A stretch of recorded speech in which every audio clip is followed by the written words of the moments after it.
أعوذ بالله من الشيطان الرجيم. بسم الله الرحمن الرحيم. للفقراء الذين أحصروا في سبيل الله لا يستطيعون ضربا في الأرض يحسبهم الجاهل أغنياء من التعفف تعرفهم بسيماهم لا يسألون الناس إلحافا وما تنفقوا من خير فإن الله به عليم الذين ينفقون أموالهم بالليل والنهار سرا وعلانية فلهم أجرهم عند ربهم ولا خوف عليهم ولا هم يحزنون.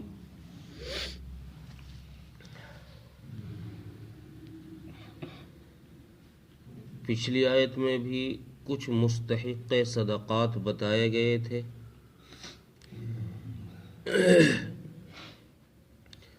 اس آیت میں بھی مستحق صدقات کا ذکر ہے کہ صدقات کا مستحق کون لوگ ہیں، کس کو دینا چاہیے اپنا صدقہ اور خیرات. تو اس کے بارے میں اللہ نے فرمایا کہ مستحق صدقات وہ لوگ ہیں جو اللہ کے راستے میں اس طرح مشغول ہیں کہ وہ دنیاوی ضروریات کے لیے یا دنیا کمانے کے لیے ادھر ادھر زمین میں نہیں جا سکتے. اب اس سے ہر وہ شخص مراد ہے اور ہر وہ شخص اس میں آ گیا جو دین کی کسی بھی محنت کو لے کر چل رہا ہو، دین کا کوئی بھی شعبہ لے کر چل رہا ہو اور وہ دین کے شعبے میں اس حد تک لگا ہوا ہو، مشغول ہو کہ وہ اپنا نہ کوئی بزنس کر سکتا ہو، نہ کاروبار کر سکتا ہو اور نہ کوئی اور ایسا کام کر سکتا ہو جس سے وہ دنیا کما سکے اور لوگوں کی طرح. بس یہ خالص دین کی محنت کے لیے نکلا ہوا ہو. اب اس میں مجاہد بھی آ گئے، مدارس والے بھی آ گئے، مساجد والے بھی آ گئے، مکاتب والے بھی، جو بھی دین میں اس طرح مشغول ہے کہ جو دنیا کمانے کے لیے نہیں جاتے، وہ سب لوگ اس میں داخل ہو گئے. اور پھر آگے اللہ نے فرمایا کہ یہ لوگ ایسے نہیں ہیں کہ بالکل کپڑے پھاڑ کر رہتے ہوں، میلے کچیلے رہتے ہوں، ان کو ایک ایک مہینہ نہائے ہو جاتا ہو اور بال اتنے بڑے ہو جاتے ہوں کہ تم ان کی حالت، ان کے حلیے سے انہیں دیکھو کہ یہ تو کوئی فقیر ہے. یہ اس طرح بھی نہیں رہتے کہ تم کو اپنا حالت اور اپنا حلیہ فقیروں والا دکھانے لگ جائیں. ایسا نہیں ہے، بلکہ ان کے رہنے کی حالت یہ ہے، یہ اس طرح رہتے ہیں کہ جاہل لوگ یعنی ان سمجھ لوگ جو ہوتے ہیں، کم علم لوگ جو ہوتے ہیں، وہ ان کو پہچان نہیں سکتے کہ یہ کوئی فقیر ہو. ان کے رہنے کی حالت یہ ہے، اسٹائل یہ ہے کہ اپنے آپ کو لوگوں کے سامنے ہاتھ پھیلانے سے روکے رکھتے ہیں، جس سے لوگ ان کو مالدار ہی سمجھتے ہیں، غریب نہیں سمجھتے. مستحق صدقات ان کو نہیں سمجھا جاتا. لیکن جو اہل ایمان ہیں، جو ہوشیار ہیں، جو اہل علم ہیں، وہ ان کی کچھ علامات ہیں جن کے ذریعے سے ان کو پہچانا جا سکتا ہے کہ ہاں یہ لوگ غریب ہیں، یہ لوگ کمزور ہیں، یہ مستحق صدقات ہیں. وہ علامات یہ ہے کہ تم ان کے جب چہرے کو دیکھو گے تو ان کا چہرہ پیلا پڑ رہا ہوگا، کمزوری کے آثار وہاں سے ظاہر ہو رہے ہوں گے. بدن پر نظر ڈالو گے تو بدن بھی تمہیں ان کا ہلکا دبلا نظر آئے گا، پیٹ بھی اندر کو بیٹھا ہوا نظر آئے گا. کچھ علامات ایسی ہیں کہ جن سے اہل علم اور اہل ایمان، چونکہ حدیث میں آتا ہے اتقوا فراست المؤمن، مومن کی نگاہ سے بچو، فَإِنَّهُ يَنْظُرُ نُورٌ مِّن نُورِ اللَّهِ، کہ وہ اللہ کے نور سے دیکھتا ہے۔ مومن جو ہوتا ہے وہ اللہ کے نور سے دیکھتا ہے تو وہ پہچان لیتا ہے۔ جیسے امام اعظم ابو حنیفہ رحمۃ اللہ علیہ کو اللہ نے یہ معجزہ دیا، یہ کرامت دی کہ وہ جو کوئی وضو کرتا تو اس وضو میں جو پانی بہتا، اس بہتے ہوئے پانی میں حضرت امام ابو حنیفہ رحمۃ اللہ علیہ یہ دیکھ کر بتا دیا کرتے تھے کہ اس میں کون سا گناہ دھل کر جا رہا۔ یہ اللہ نے ان کو ایک کرامت دی۔ تو چونکہ یہی وہ نظر ہے جس سے اللہ تبارک و تعالیٰ فرما رہا ہے کہ اس نظر سے بچو، جس مومن کی تم پر ایسی نظر پڑ گئی وہ تمہاری حقیقت کو جان جائے گا۔ تو اللہ فرما رہا ہے کہ یہ ایسے لوگ ہیں کہ تم عام طور سے عام لوگ ان کو دیکھو گے، نظر مارو گے تو سمجھو گے بھئی مالدار ہے، مستحق صدقہ ہے ہی نہیں، اس کو نہیں دینا چاہیے، لیکن حقیقت میں یہ لوگ مستحق صدقات ہیں، مستحق خیرات ہیں، تم ان پر خرچ کرو، تم ان پر خیرات کرو۔ حالانکہ یہ لوگوں سے سوال نہیں کرتے، یسألون الناس الحافا، لوگوں سے چپٹ کر سوال نہیں کرتے، کہ جیسے بہت سارے فقیروں کی، آپ روڈ پہ چلتے ہیں، ٹریفک میں چلتے ہیں تو بہت سارے مانگنے والے ایسے ہوتے ہیں کہ آپ کے پیچھے ہی پڑ جاتے ہوں، دے دو جی دے دو جی، آپ ان کو منع بھی کرو گے لیکن وہ پیچھے پڑے رہتے ہیں جب تک ان کو دینا دے جائے، یا ان کو تیزی غصے کے ساتھ ان کو الگ اپنے سے نہ کر دیا جائے، وہ اتنے رکتے نہیں ہیں، باز نہیں آتے۔ تو اللہ فرمانے کہ یہ اس طرح سوال نہیں کرتے کہ تمہارے پیر پکڑے پھریں، تمہارے ہاتھ جوڑتے پھریں، تمہارے سامنے ہاتھ پھیلاتے پھریں، یہ اس طرح سوال نہیں کرتے، یہ ان کی شان کے خلاف ہے، یہ اپنے اللہ پر بھروسہ کیے ہوتے ہیں اور یہ لوگوں کے سامنے ہاتھ نہیں پھیلاتے۔ یسألون الناس الحافا سے مفسرین نے ایک مسئلہ یہ بھی نکالا ہے کہ جو شخص اتنا مال، جس شخص کے پاس اتنا مال ہو کہ جو اس کو سوال سے غنی کر دے۔ رسول اللہ صلی اللہ علیہ وسلم کی حدیث نقل فرمائی ہے، تفسیر مظہری نے، کہ رسول اللہ صلی اللہ علیہ وسلم نے ارشاد فرمایا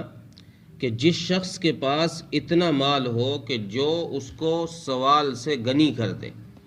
اور پھر وہ سوال کرے، سوال سے غنی کرنے والا، بے نیاز کرنے والا مال اس کے پاس موجود ہے، پھر وہ لوگوں سے مانگتے پھرے، تو اللہ کے نبی صلی اللہ علیہ وسلم نے ارشاد فرمایا اس سوال کرنے کی وجہ سے قیامت کے دن وہ اس حالت میں آئے گا کہ اس کے چہرے پر نشانات ہوں گے، اس کے چہرے پر زخم ہوں گے۔ صحابہ رضی اللہ عنہم نے عرض کیا یا رسول اللہ پھر اس کی کوئی علامت بتا دیجئے کہ کتنا مال ہے جس سے سوال سے بے نیاز ہو جاتا ہے آدمی۔ آپ صلی اللہ علیہ وسلم نے ارشاد فرمایا کہ 40 درہم جس کے پاس ہوں وہ آدمی سوال سے بے نیاز۔ اسی طریقے سے ایک دوسری حدیث میں فرمایا کہ جس کے پاس ایک دن کا کھانا موجود ہو اور اگلے دن کے کھانے کے ملنے کی کہیں سے امید ہو، بھئی فلاں جگہ سے انتظام ہو جائے گا۔ اگر کسی کے پاس اتنا مال ہے کہ اس کے پاس ایک دن کا کھانا موجود ہے، اگلے دن کے مل جانے کی امید ہے، تو اس آدمی کو سوال کرنا صحیح نہیں ہے، جائز نہیں ہے۔ اگر یہ پھر بھی سوال کرے گا تو اس کے چہرے پر قیامت کے دن نشانات آئیں گے، چونکہ رسول اللہ صلی اللہ علیہ وسلم نے کئی حدیث میں فرمایا کہ سوال کرنا یہ ذلت کا کام ہے، گھٹیا کام ہے۔ الید العلیٰ خیر من ید السفلیٰ، کہ دینے والا ہاتھ، اوپر والا ہاتھ نیچے والے ہاتھ سے بہتر ہے، مانگنے سے بہتر دینے والا ہے۔ تو اور ایک حدیث میں رسول اللہ صلی اللہ علیہ وسلم نے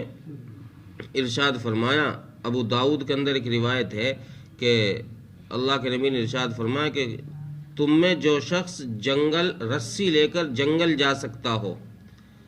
تم میں جو شخص جنگل جا سکتا ہو اپنی رسی لے کر، تو وہ جنگل جائے اور وہاں سے لکڑیوں کا گٹھڑ باندھ کر اپنے اوپر لاد کر لائے اور اس کو بازار میں بیچ کر فروخت کر کے اپنا اس سے گزارا کر لے، اگر اس محنت سے، اس لکڑیوں کے بیچنے کی وجہ سے اس کا گزارا ہو جاتا ہو، وہ بے نیاز ہو جاتا ہو، مانگنے سے الگ ہی بچ جاتا ہو، تو اللہ کے نبی نے فرمایا یہ تمہارے لوگوں سے اس سوال کرنے سے بہتر ہے جس سوال میں کوئی تمہیں دے دے گا، کوئی تم سے انکار کر دے گا۔ یہ اس سوال سے بہتر ہے یہ کام کرنا کہ جنگل جاؤ اور مزدوری کر کے لکڑیاں بیچ لو۔ تو سوال کرنا یہ کوئی بھلی چیز نہیں ہے۔ اس سے تو رسول اللہ صلی اللہ علیہ وسلم نے کئی حدیث میں اس کی ممانعت فرمائی ہے، اور فرمایا کہ یہ تو بہت گھٹیا درجے کا کام ہے،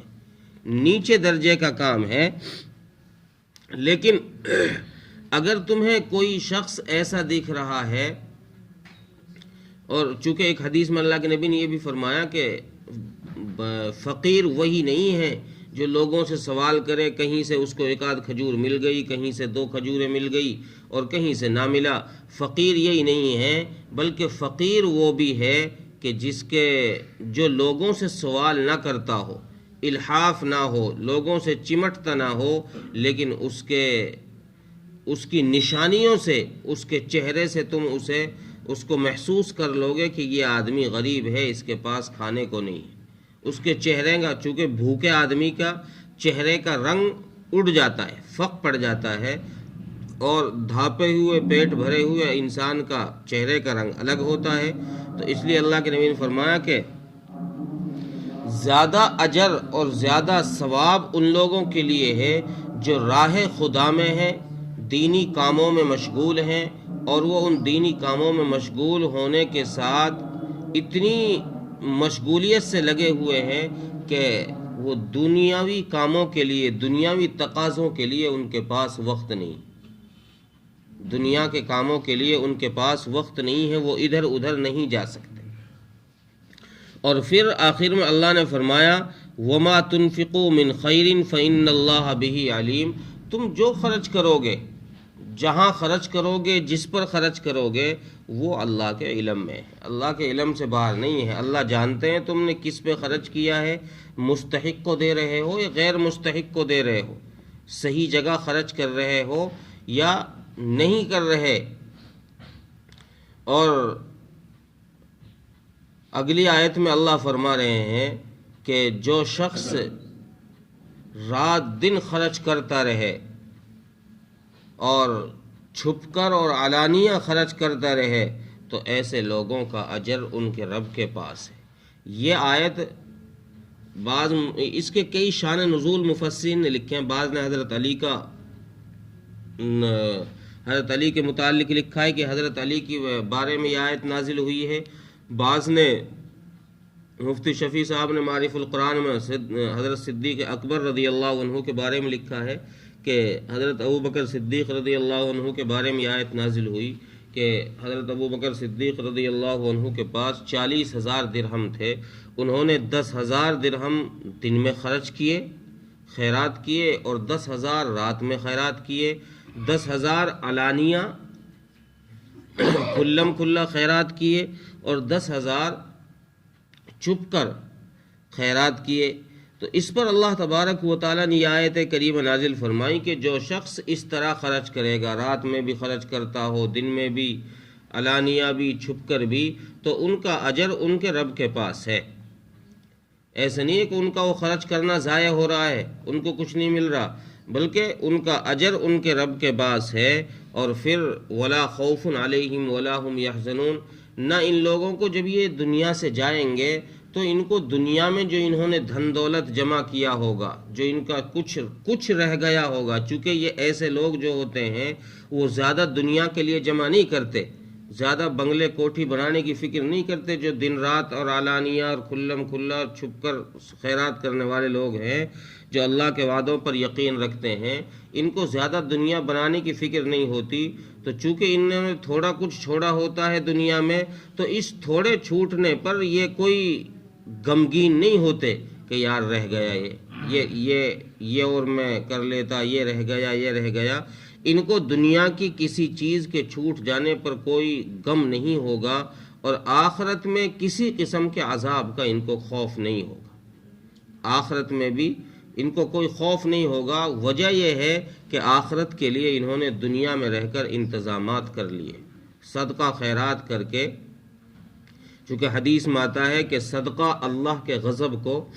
اللہ کے غصے کو ٹھنڈا کر دیتا ہے۔ اللہ کے غصے کی آگ صدقے کے ذریعے سے ٹھنڈی ہو جاتی ہے، تو ان لوگوں نے اللہ کے عذاب کو ٹھنڈا کرا دیا ہے، اللہ کے غصے کو ٹھنڈا کرا دیا ہے، اس لیے ان کو آخرت میں بھی کوئی خوف نہیں ہوگا، اور دنیا میں جو ان سے چھوٹ گیا ہے اس چھوٹنے کا بھی ان کو کوئی غم نہیں ہوگا۔ ترجمہ دیکھیں، للفقراء الذین احصروا فی سبیل اللہ، صدقات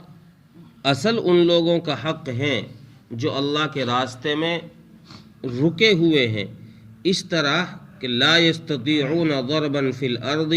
کہ وہ زمین پر دنیاوی کام کاجوں کے لیے نہیں جا سکتے۔ یحسبہم الجاہل اغنیاء من التعفف، لیکن عام آدمی ان کو مالدار گمان کرتا ہے ان کے سوال نہ کرنے کی وجہ سے۔ تعرفہم بسیماہم، اور تو ان کو ان کی علامتوں سے پہچان لے گا۔ نبی جی آپ ان کو ان کی علامتوں سے پہچان لیں گے کہ یہ لوگ واقعی میں مستحق ہیں، غریب ہیں۔ لا یسألون الناس الحافا، وہ لوگوں سے چمٹ کر سوال نہیں کرتے۔ وما تنفقوا من خیر فإن اللہ بہ علیم، اور تم جو بھی خرچ کرو گے اللہ تبارک و تعالی اس کو جانتے ہیں۔ الذین ينفقون اموالهم باللیل والنہار، اور وہ لوگ جو مال خرچ کرتے ہیں، اپنے مالوں کو خرچ کرتے ہیں دن اور رات میں، سرا وعلانیہ، چھپ کر اور علانیہ، کھلم کھلا، فلہم اجرہم عند ربہم، تو ان کے لیے ان کا اجر ان کے رب کے پاس ہے۔ ولا خوف علیہم ولا هم یحزنون، ان پر نہ کوئی خوف ہوگا اور ولا هم یحزنون، نہ دنیا کے چھوٹنے کا ان پر کوئی غم ہوگا۔ اللہ تعالیٰ ملک توفیق۔